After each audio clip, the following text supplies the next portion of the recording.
इसलिए ध्यान के मूल में गुरु का ध्यान होना चाहिए और पूजा में गुरु की उस शक्ति को, उस प्रकाश को लेकर के अपने ऊपर डालना चाहिए। ये दो चीज बहुत जरूरी है, इसके बिना साधक चल नहीं सकता है। अब ऐसी बात नहीं है कि हमारे सत्संग में इस प्रकार के नहीं हैं गुरु, हैं, बहुत हैं, लेकिन उसमें एक की प्रतिष्ठा दी जाती है।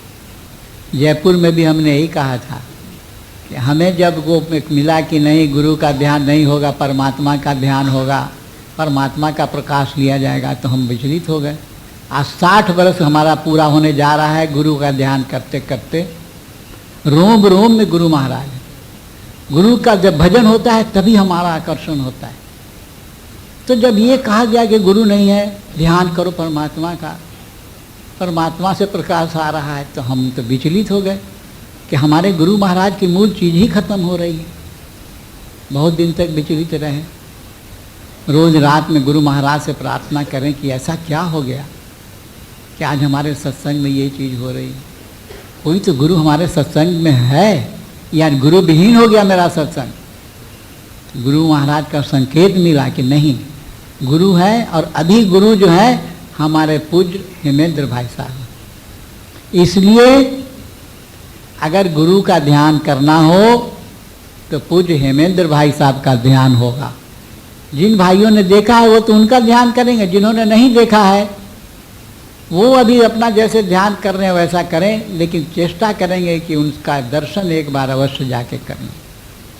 अब हेमेंद्र भाई साहब की ये बात गई, उन्होंने कहा कि अरे हम में क्या है, हम गुरु बनने लायक नहीं, हम तो उनके सेवक हैं।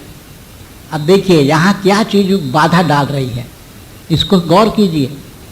हम सेवक हैं, हम योग्य नहीं हैं। अरे हम और आप क्या करने वाले हैं? करने वाले तो गुरु हैं, उनके नाम पर बैठ जाना है। गुरु महाराज कहते थे कि एक छड़ी भी अगर हम रख देंगे अपने नाम से तो वही साधन करवाएगा।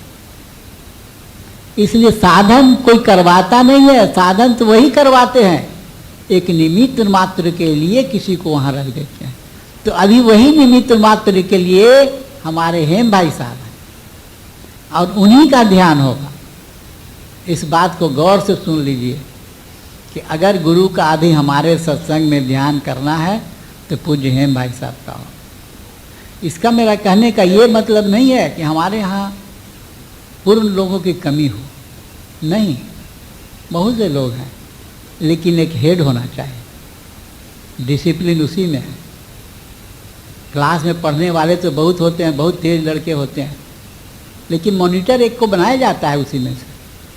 तो अभी वर्तमान गुरु जो हमारे हेम भाई साहब हैं, उन्हीं का ध्यान करना हम लोगों को उचित है। हमारे यहाँ की ध्यान की क्रिया भी वैसे ही है, ऐसा ख्याल करना होगा, क्योंकि हम लोग बहुत से लोग तो हेम भाई साहब को देख चुके हैं, इसलिए ऐसा ख्याल करना हो कि गुरु हमारे सामने हैं, उनके हृदय से प्रकाश निकल रही है, वो एक शक्ति निकल रही है। अब यहाँ पर साधक लोग यहाँ गड़बड़ा जाते हैं, प्रकाश देखने लग जाते हैं कि रोशनी तो नज़र नहीं आ रही है। अब उसी में बहुत सा समय बीत जाता है, उसी रोशनी को देखने में। शक्ति रोशनी नहीं होता है, एनर्जी में और लाइट में फ़र्क है। एनर्जी जब किसी रेजिस्टेंस के माध्यम से, किसी रुकावट से पास करती है तब वो चमकता है, उसमें लाइट नज़र आता है। तो गुरु की शक्ति हमारे अंदर प्रवेश कर रही है और हमारे मन आवरण को साफ करके हमें शांति और आनंद दे रही है। ध्यान की क्रिया इतना ही है, आप गुरु सतगुरु से प्रकाश को लीजिए। परमात्मा का प्रकाश वो सतगुरु अपने में लेता है और वहाँ से हमको लेना है, और उस प्रकाश को हृदय में ग्रहण करके हमको अपने अंदर मन आवरण को साफ करना है। और जब वो साफ होगा तो स्वतः आपको ईश्वरीय गुण आप में आ जाएगा, क्योंकि ईश्वरीय प्रकाश है तो ईश्वर का गुण आना ही है। और क्या ईश्वरीय गुण है? सच्चिदानंद। तो ये सत्य मतलब कि अस्थायी रूप से शांति और आनंद जब आप में आने लग जाए गुरु के शक्ति से, तो उसी समय मन को रोक देना चाहिए, वहीं विचार को रोकना है।